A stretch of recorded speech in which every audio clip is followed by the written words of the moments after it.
May I request Dr. Aravind Chabra to introduce the orator for this year, Dr. S. Rajasekaran.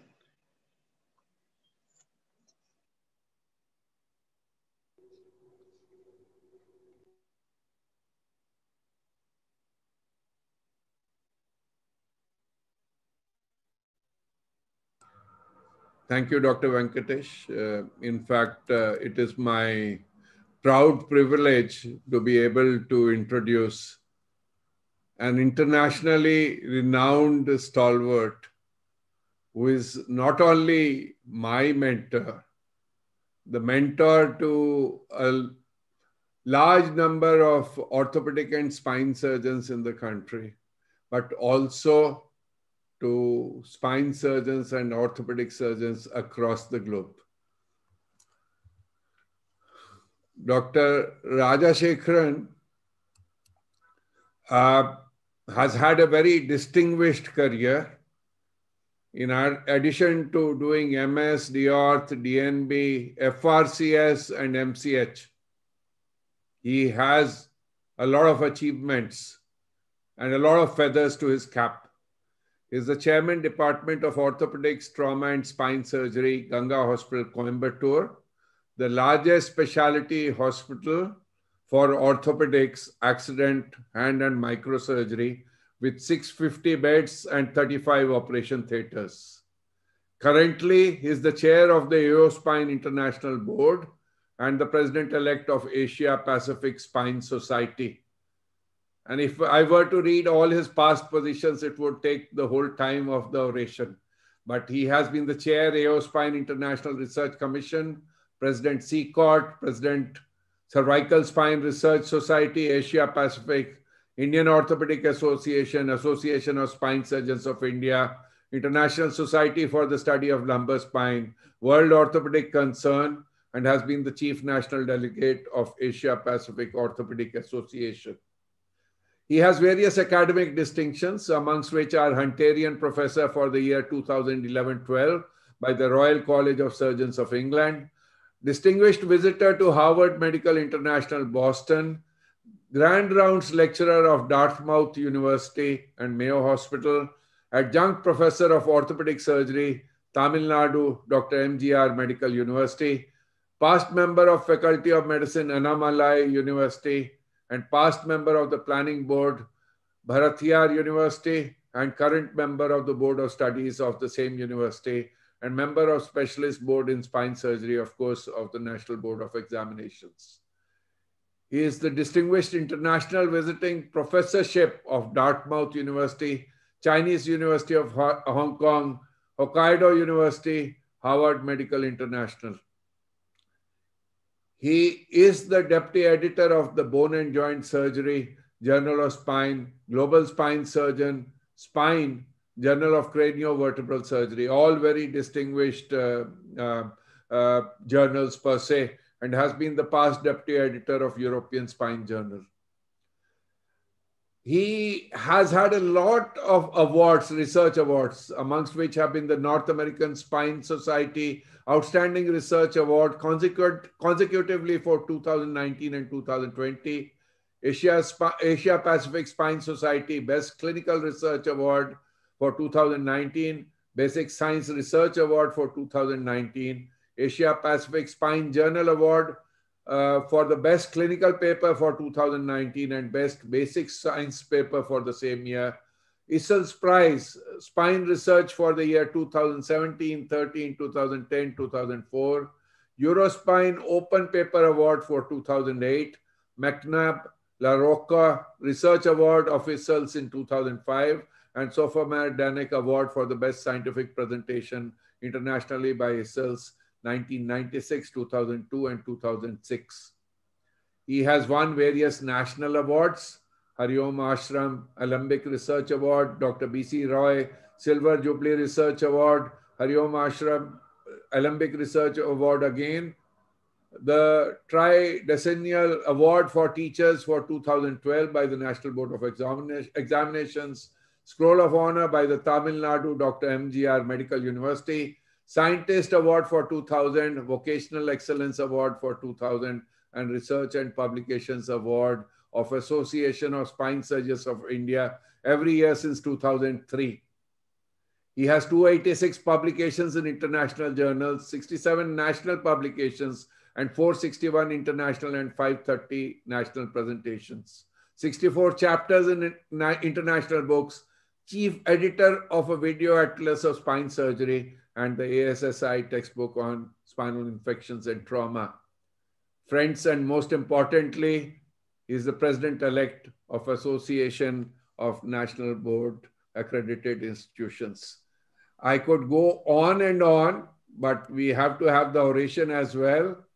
So over to Dr. S. Rajasekaran for the Anbai oration.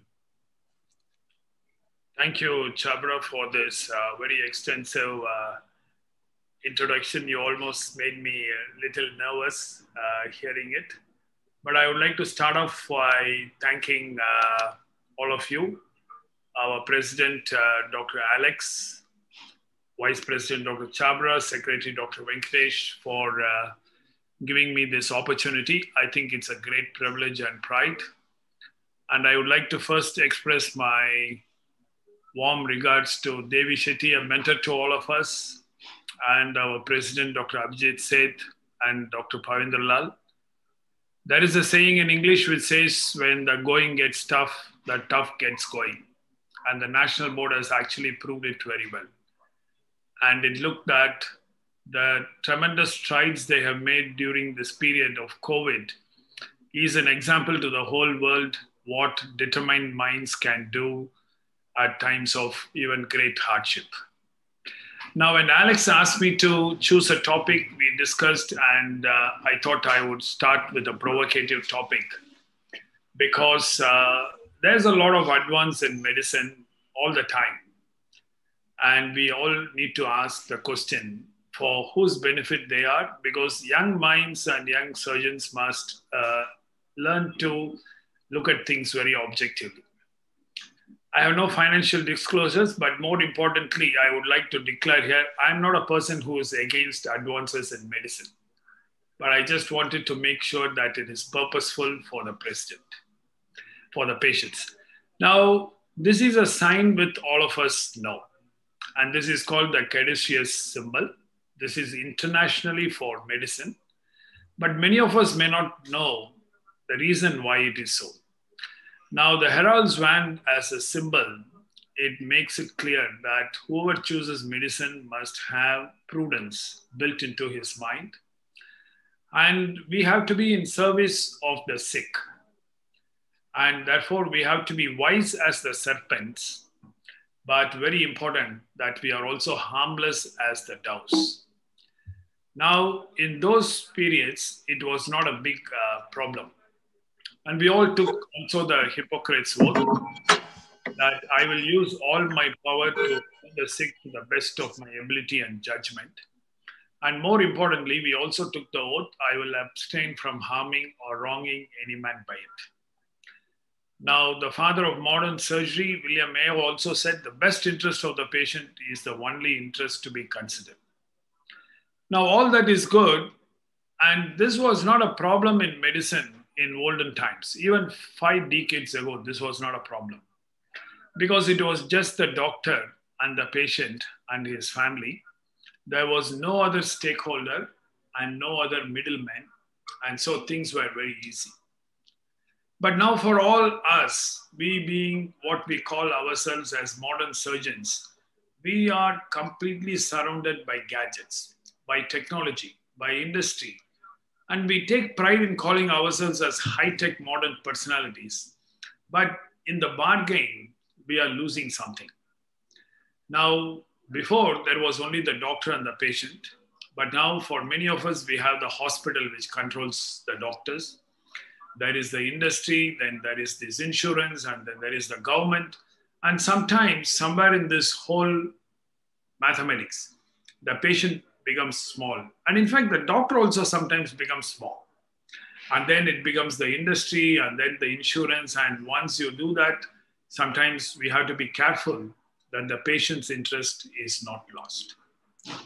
Now, while I was preparing this in the last few days, I just came across this patient.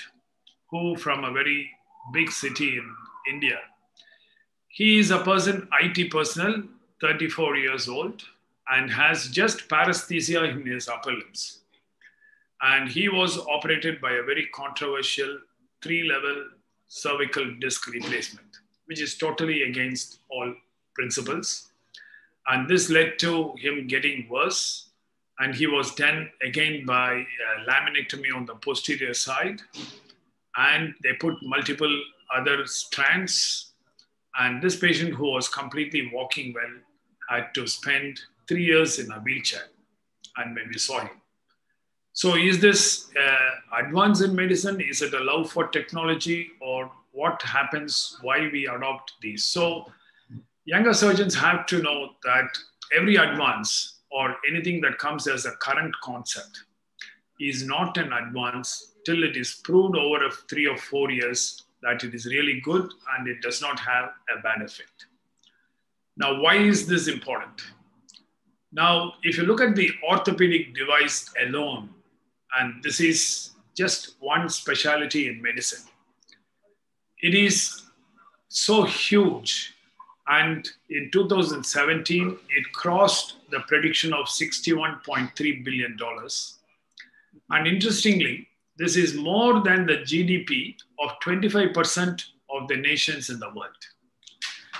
And 70% of them are occupied by recent advances. But if you actually look at the industry's contribution, innovations with potential for contribution, very important impact to existing therapies is only 3%. This is very surprising. And 13% contribute with a moderate potential to improve existing therapies. And 84% have little or no potential to contribution to existing therapies. Now, this is a slide I took from Max Eby, and this is a fantastic slide. So whenever there is a first improvement or innovation comes, it has a small cost and a great benefit. For example, if we take the pedicle screw in spine surgery, the first pedicle screw was a great benefit and less cost. But when you come over to the 30th modification, 55th modification, and the 100th modification to the same screw, there is a huge increase in cost, but the benefit becomes smaller and smaller. Now, innovations and advance flops cost a lot of time and money. And 9 out of 10 products, innovations fail in a few years. Some also cause harm. And so we have to be really careful. Now look at this graph. Healthcare spending has grown much faster than the rest of the economy in the decades. Now the rest of the gross domestic product, GDP, is over here. Wages are increasing very lowly, but the medical cost has increased 818%. What causes it? It is actually the cost of recent advances. Now you may ask, should we suppress science? Should we express advances? I'm only against the fact that we would allow the usage of recent advances on our patients before they are actually brought into and tested very well. If aviation industry works with the same level of safety and they introduce everything before it is tested, only one thing will happen. There will be no frequent flyer in this world. I mean, nobody could have survived this. So new advances and new techniques, why does the medical family hurry into adopting it? And we need to remember the Scott's parabola. Now, just as we have a natural history for a disease, Scott, who is an obstetrician, actually published this in the British Medical Journal in 2001 as the natural history of every medical device. It always comes as a promising idea, and then there is a lot of enthusiasm, there is the implementation, it is published, it is discussed in the media, people think of it, lots and lots of people use it, then there is problems reported, then rejected by experts, then not used anymore, and then is equipment still needed, and it gets. Now, 85% of any advance in medicine gets it. We as doctors, as young surgeons, we need to be careful that we don't fall a problem into this upswing before there is a problem. Because that curve is the golden curve of profit for the industry. And before it starts sliding, these 85% of advances are already reaching the market because they are promoted in sponsored workshops, instructional courses which are held in resorts, lunch symposia, inclusion in clinical trials, and whopping consultant fees for the first few surgeons who use it. So this is something that we need to be careful. And me as a spine surgeon, I would like to tell as an example of what we are doing to the disc. In fact, there is nothing that we have not done to the degenerating disc. We have actually irradiated it. We have injected enzymes into it. We have done magnetotherapy. We have burnt it by putting IDET. We have put enzymes chymopepine. We have sucked it out, put nucleoplasty. And if you see in the last few years, there is 21 types of newer intervention for disc degeneration, but outcomes often have been no better than conservative treatment, but each of them have considerably exploded the cost of this treatment. It is not the size of the wound, but if it is not indicated, it is still the unkindest cut of all when we do this for a patient. So what makes an innovation click? We always talk of it as an evidence-based medicine, but we need to know that even what is published in medical literature, young surgeons must learn to take it correctly, see from whom it is coming from, who is the author, which organization, is it funded?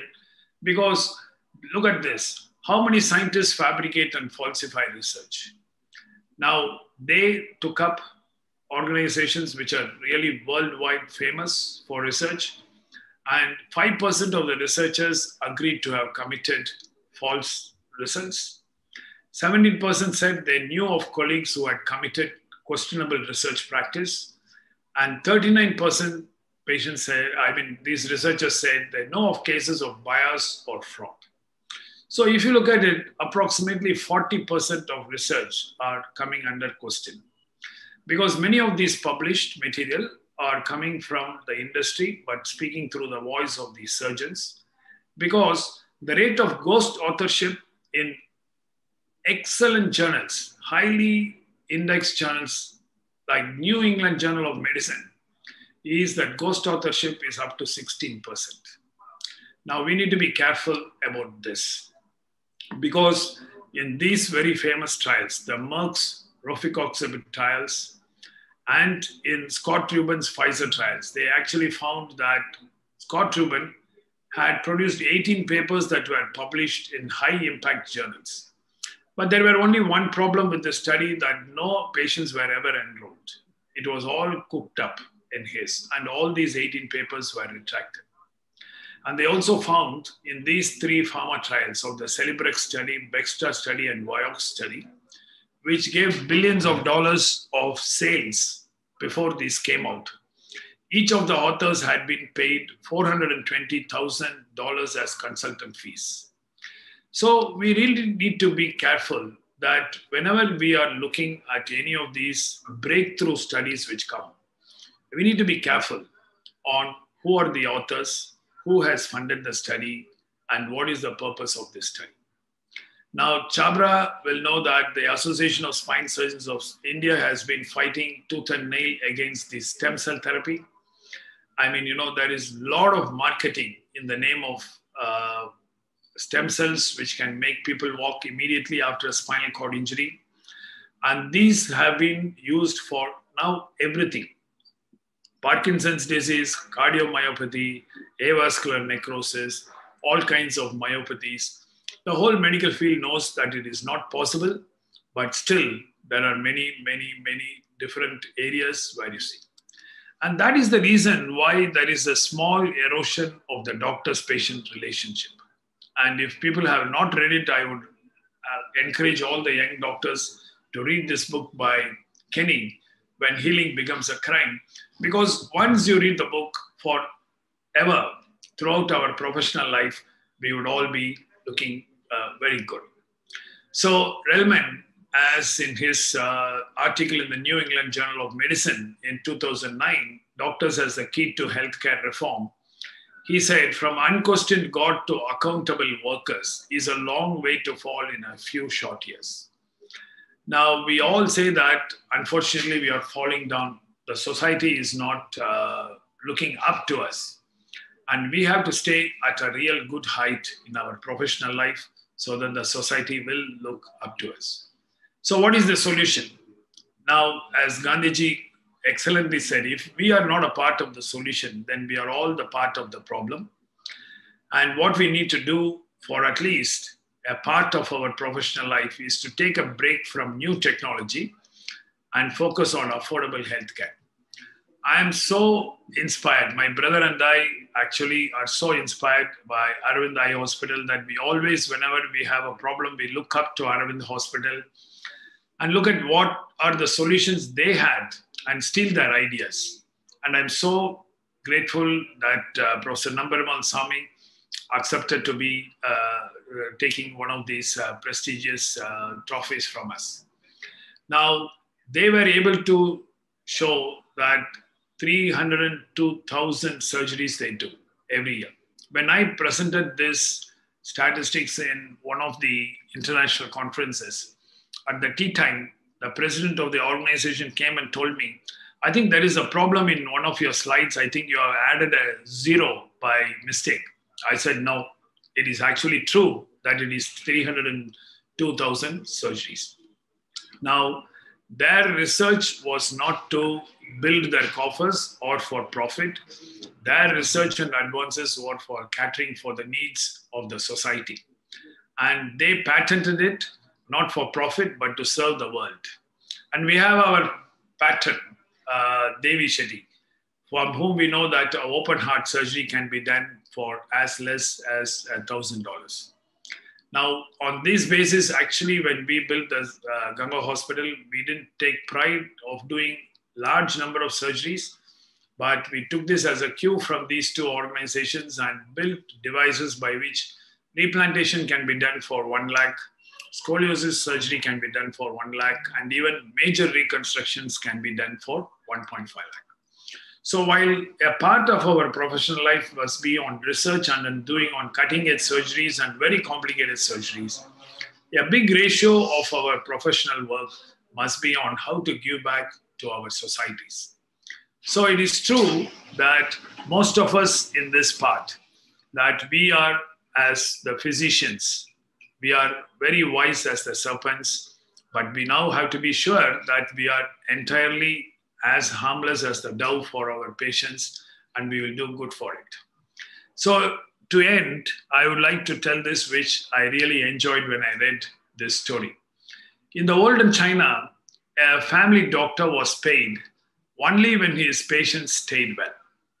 Now, he got a monthly fee when there was no illness in the family. Any month, any one of the family members became sick, he was not paid.